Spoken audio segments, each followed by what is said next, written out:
সেদিন না ঘুম থেকে উঠেই দেখি বাহিরে ঝিরিঝিরি বৃষ্টি হচ্ছে। মনে হলো একটু কফি খাই। ১ম এ ভেবেছিলাম যে একটু হট কফি খাবো, পরে মনে হলো যে একটু কোল্ড কফি খাই। ফ্রিজে মিল্কও ছিল একদম ঠান্ডা, ঠান্ডা। ৩ দিন হয়ে গেল আমি বাড়িতে এসেছি। তবে গতকাল কোনো ভ্লগ বানানো হয়নি কারণ আমার শরীরটা তেমন একটা ভালো ছিল না।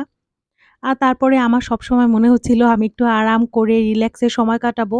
তারপর যেটা হলো এই কোল্ড কফিটা খাওয়ার পরে আমার এত বেশি ঠান্ডা লেগে যায়, গলা ব্যথা অবস্থা একদমই খারাপ। এরপরেই তো ফিল্টার চেঞ্জ করা হচ্ছিল। যদিও পুরাতন ফিল্টারে অনেক আগে থেকে আম্মু বৃষ্টির পানি সংরক্ষণ করে। তবে এটা আমাদের খাবার পানি রাখার জন্য আনা হইছে। এটা মূলত পাথর আর হচ্ছে সিমেন্ট মিক্স করে বানানো।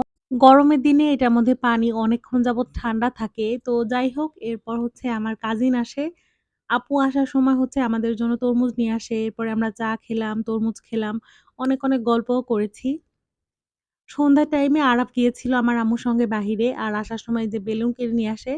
যদিও ওর প্ল্যান ছিল ঝিলিমিলি বেলুন কেনা। তবে সেটা না পাওয়ায় হচ্ছে নরমাল বেলুনই কিনে আনে।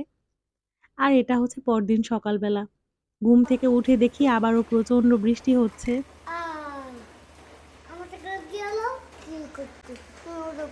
আরে ওরকম। টাকাটা। বৃষ্টির পানি লেগে গেছে।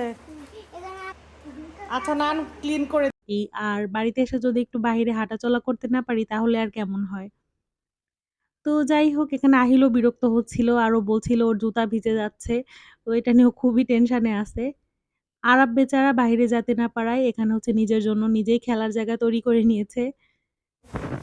এরপর আব্বু রেডি হয়ে যায়। আব্বু এখন কাজে চলে যাবে। আর এখানে আম্মু হচ্ছে আব্বুকে বলছিল একটু স্মার্ট করে হাই দাও। এরপর আব্বু হেসে দিছে। আর এই তো এখানে আমরা একটু মজা করছিলাম, হাসাহাসি করছিলাম। যদিও আমার বোনটা বাড়িতে ছিল না, আমার খুব খারাপ লাগছিল। পরে হচ্ছে ও চলে আসে। ও যদিও কলেজে গিয়েছিল ২ দিন থাকবে শ্বশুরবাড়িতে। তবে বৃষ্টির কারণে পরে ও বাড়িতে চলে আসে। আরাফাহিল অনেক বেশি অপেক্ষা করছিল কখন মিমি আসবে আর ফাইনালি ও চলে আসে। আসার পরে দেখা গেছে কই সবার যাও? মধ্যে একটা খুশি, খুশি ভাব কাজ করছিল। কালকে থেকে মনে হচ্ছিল বাসায় এসেছি যাও। তবে কি যেন নেই। তো যাই হোক এখন এই তো আম্মু হচ্ছে এখানে আবার তরমুজ কেটে দেয় খাওয়ার জন্য নিয়ে আসে। আর এই তো এখানে হচ্ছে আহিল খেলাধুলা করছিল। আমি আর আমার বোন অনেক, অনেক গল্প করছিলাম। আর তারপরে হচ্ছে ও বলল যে ১ কাপ চা খাবে। আমি একটু বসেই আছি। আমার আসলে বললাম না বাড়িতে আসলে মনে হয় যে অনেক কাজ করব কিন্তু কিছুই করা হয় না। এখন যেন একটু চা বানাতেও আমার অনেক কষ্ট হয়ে যাচ্ছে।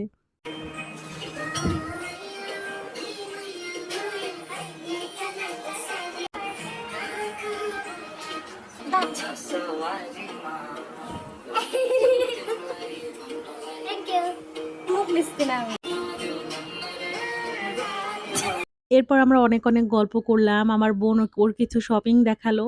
যদিও যাই কিনি না কেন ভিডিও কলে সবাই সবার সাথে শেয়ার করি। তারপরেও আসার পরে আবার সরাসরি দেখতে বেশ ভালোই লাগে। এরপরেই তো সন্ধ্যার টাইমে আম্মুকে বলেছিলাম একটু তালপিঠা করে দিতে। এই তো এখানে হচ্ছে ১ম এ কলা আর চিনি মিক্স করা হলো। তারপরে অল্প, অল্প করে তাল দেওয়া হলো। তালটা এত বেশি ঠান্ডা ছিল যেহেতু ফ্রিজে ডিপ করা ছিল তো একদম বরফ হয়েছিল। তো হাত দিয়ে সুন্দর মতো সবকিছু মিক্স করে নিচ্ছিল। যদিও ঠান্ডায় একদম হাত ব্যথা হয়ে যাচ্ছিল। এরপর আমিও একটু হেল্প করি। তারপরে আবার আম্মু সুন্দর মতো মিক্সটা তৈরি করে নিল। এরপরেই তো চুলায় একটা প্যান বসিয়ে দিল আর এরপরে তেল গরম করতে দিয়ে দিবে। আম্মু আমাকে লবণ চেক করে দিতে বলল। তো মনে হলো যে আরেকটু লবণ লাগবে। যেকোনো মিষ্টি খাবারে অল্প একটু লবণ দিলে না সেটার টেস্ট অনেক বেশি ভালো হয়। তাল পিঠার মধ্যে অল্প একটু করে নারকেল কুচি দিলেও কিন্তু বেশ মজা হয়। তবে ওইদিন বাসায় নারকেল ছিল না।